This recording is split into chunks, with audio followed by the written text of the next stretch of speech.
자, 여러분, 비상 3단원 먼 후일 한번 알아볼게요. 그리고 교재는 평가 문제집, 비상 평가 문제집 68쪽이고요.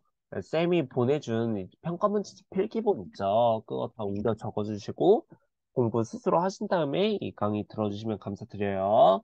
근데 우리가 일단은 먼 후일이라는 시를 보면은, 갈래를 보면 뭐 현대시, 뭐 이런 건 사실 중요하지 않고, 근데 자유시라는 건 조금 볼 필요가 있어요. 자유시라는 건 형식이 정해져 있다는 거야, 정해지지 않았던 거야?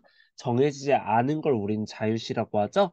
그럼 우리가 자유시에서 어떤 말을 할 수 있냐면, 운율이 겉으로 드러나지 않는다고 말을 해요. 그래서 우리가 운율이 겉으로 드러난다는 건, 우리 뒤에서 두꺼비 팔을 물고라는 시조 공부할 거잖아, 그치?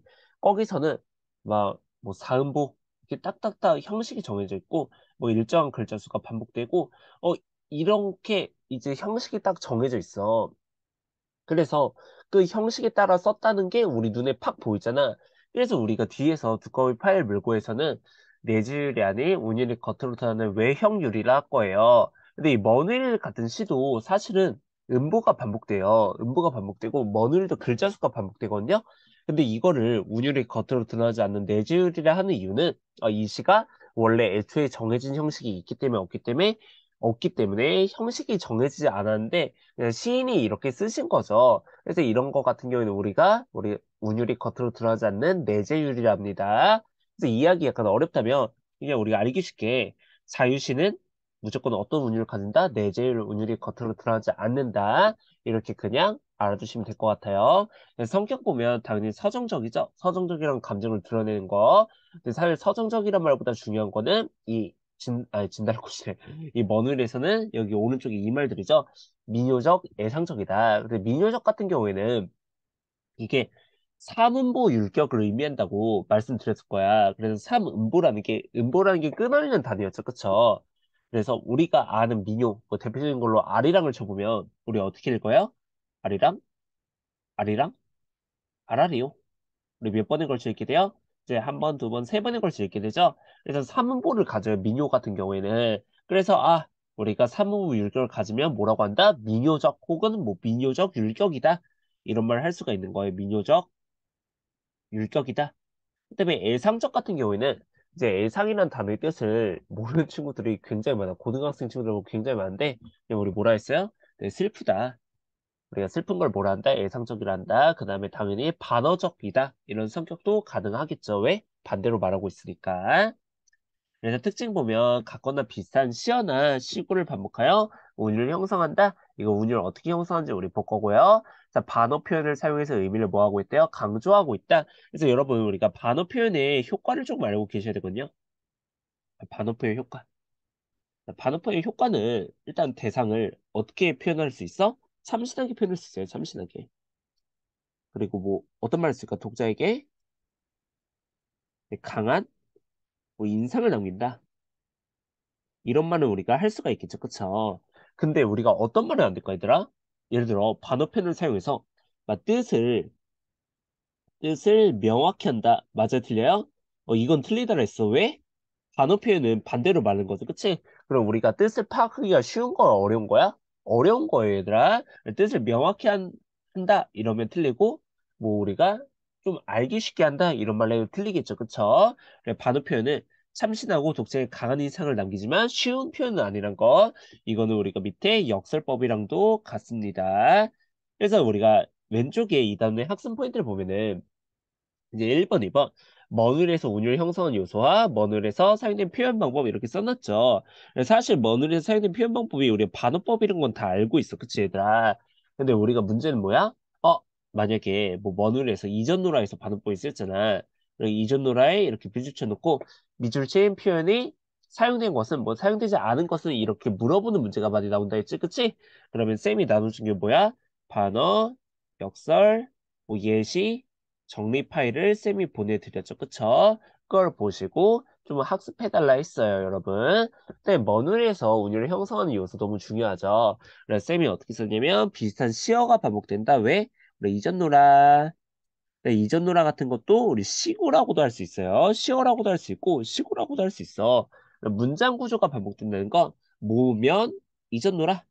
이 구조가 반복되죠. 그쵸? 이게 계속 반복되는 말이야. 그래서 이게 문장 구조 반복 이렇게 말할 수 있다 했고 일정한 음보의 반복이라 해도 맞습니다. 왜? 이 시는 3음보 율격이기 때문에 뭐늘 그때 잊었노라. 우리가 잠깐 가보면 자, 먼 날 당신이 찾으시면 한 번, 두 번, 세 번 일정한 음보가 반복되고 있죠. 그래서 이런 음보의 반복, 일정한 음보 반복 혹은 뭐 3음보 반복 해도 맞고요.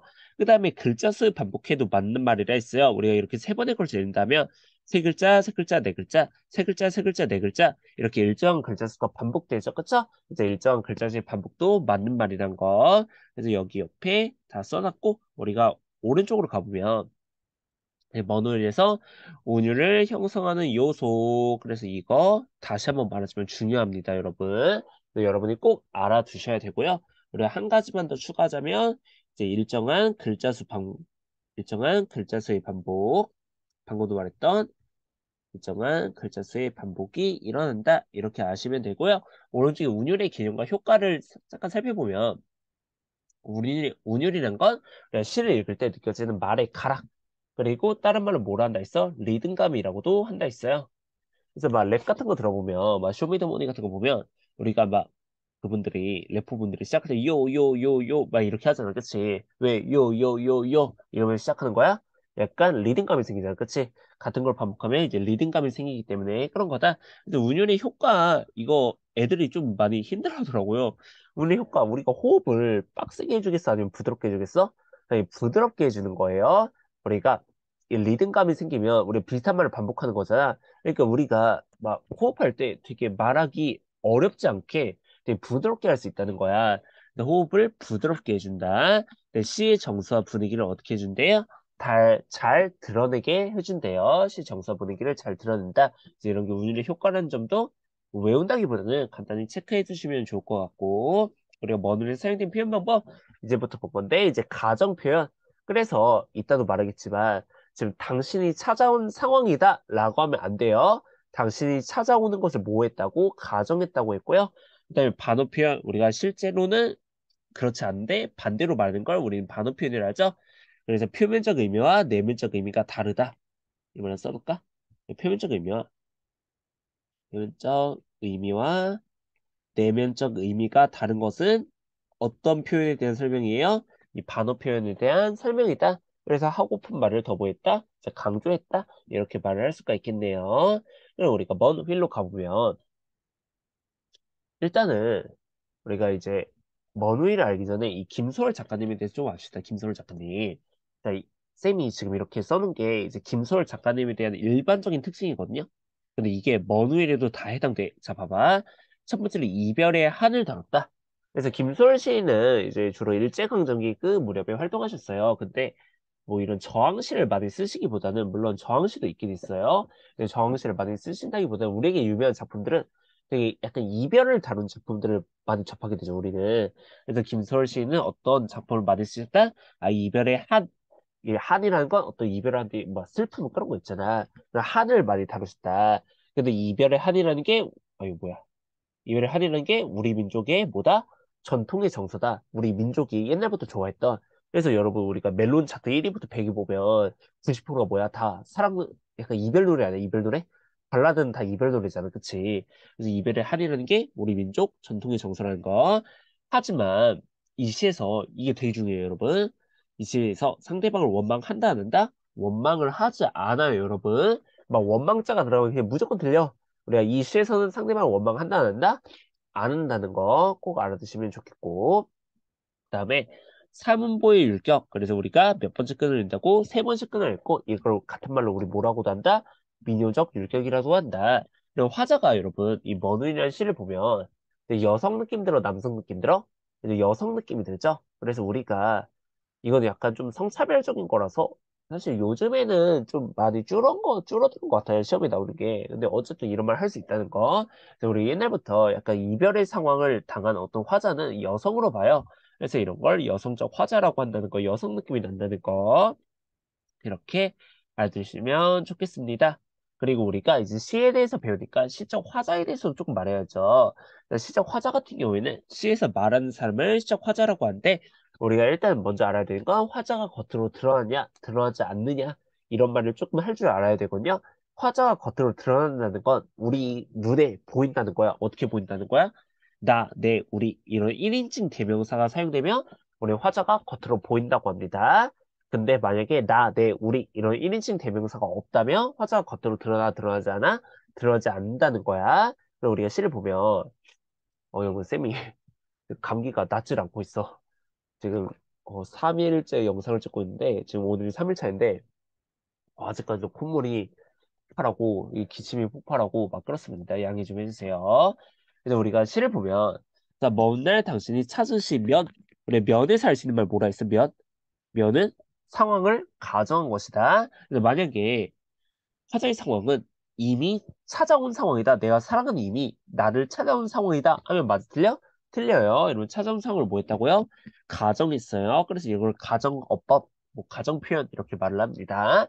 먼 날 당신 찾으면 그때 내 말이 잊었노라.